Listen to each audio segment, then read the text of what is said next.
told me yesterday you had a really good feeling about Kara's home run. I mean, did you have that same feeling again? What was going through your mind there? Why not us? I mean, she's been seeing the ball extremely well. We've made some adjustments with her stance and her timing. She was on time that entire at bat. So, I mean, when she puts a good swing on a good pitch, it's going to go a long way. And, she took advantage of that opportunity, so why not? Coach, when that grand slam happened, that can kind of deflate teams. Just what was your message in the dugout in that moment? Just to fight, just to continue to grind. We had a lot of opportunities left. We had a lot of games still left to play. So it was just, continue to put a couple more on the board so you make it close. But really, it was just compete and give ourselves an opportunity to be able to tie it up and then hopefully win it. How much of a confidence booster do you think this is just going into the SEC tournament? It's huge. I mean, we're playing some really, really good softball right now. It was great. I thought CeCe Harrison threw unbelievable. I would say she threw a one-hitter. I think two of those hits that she gave up should have been outs. We need her down the stretch, so it's good to see that she's throwing extremely well right now, but I think the whole key is going to be our offense. We're swinging the bat extremely well all the way through the lineup. And, when you have 2 walk-off wins in a row at this point of the season, you do feel really good that you're never out of a game. And that's what this team needs to carry into playoffs. Another freshman also stepped up big. I mean, what did you think of Taylor's day, just coming in a really tight spot? And just also, since she's just a freshman, what really excites you about the future with her? One, it's like she's got ice in her veins. I mean, she is tough. She is tough as nails and comes out and is just extremely poised and focused for a freshman to be put in those situations with the game on the line.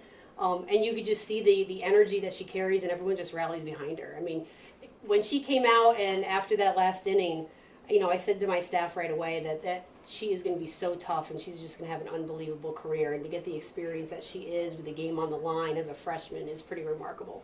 After the grand slam, Riley came up and immediately the home run just kind of shifted the momentum a little bit. I mean, is that kind of what you thought kind of happened? And what did you think about her day?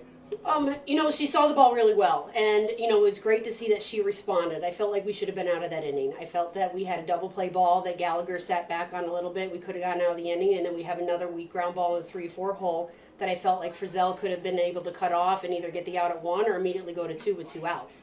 And they know that, and those are conversations that we had. But to see players take it upon themselves to say, you know what, I was responsible for not getting out of the inning early enough. I'm going to do my part to get us back into the game, and Riley took it upon herself to be able to create that momentum and give more hope.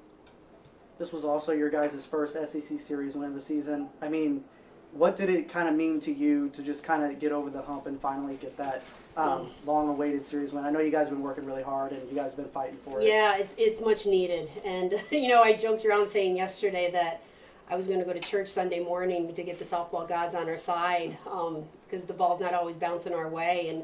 And Maddie Gallagher immediately said to me, I hope you went to church this morning because it seems like we're getting a couple calls in our favor. We're playing some really good ball right now at the time of the season where you need to. And that's something that our teams are always designed and developed to do. We coach like crazy. We never stop coaching. We want them to continue to improve. We want them to feel real confident going into postseason. So it's great to see that we're putting all the pieces together and we're getting some players that are feeling really comfortable with what they're doing. Coach, when we asked Riley earlier about her homer, obviously it was on the first pitch, and we asked her, well, what's your philosophy on swinging on the first pitch? And she said it's situation depends on pitcher's throwing, et cetera, et cetera. What's your personal philosophy on swinging or not swinging on the first pitch, and what did you see in that at bat? I like more of a swing at the first good one, so every batter knows what a good pitch is for them. Not a pitcher's pitch. Like you can be a pitcher's pitch and it's a low and outside pitch on the black of the plate and it's called a strike. That's not a good pitch to swing at. So having more of a first good one mentality, and if after 3 pitches, if the count is 2-1 after 3 pitches, you're in a real good spot. If it's 1 and 2, you took too many hittable pitches and now you're working behind in the count. With you guys kind of turning the page now from the regular season to SEC tournament, what's kind of just your message to your team heading in there? Why not us? Game doesn't care. Game doesn't care we're the 13th seed. Everybody has an opportunity, and everyone has a chance to be able to win. That's how tough this conference is. So, yeah, we have a little bit longer stretch, but we have the depth in our bullpen to be able to do it, and that's the key. Being able to have as many pitchers as we do in the bullpen to be able to come through and throw at any time. We're not relying on one arm. So that's going to be the key, and we just have to focus on Tuesday's game and then, move from there. Do you think your young team got the experience that they needed this season? Like, at the beginning of the season, you were talking about your young roster, and now that we're at the back half of it, what do you think about that? They definitely have the experience. I mean, you just look at what Cece Harrison and Taylor Pinnell have been able to do, and then you even look at like Maddie Gallagher and some first-year players, and Julie Crenshaw, and I can go throughout our entire lineup. That they feel a lot more confident and comfortable in their shoes. That they're just playing ball right now, and that's what they need to go out. And, the game on Tuesday is no different than the game today. It's no different than we win that and play on Wednesday. It's just another game, and we just want to continue to play as long as we possibly can.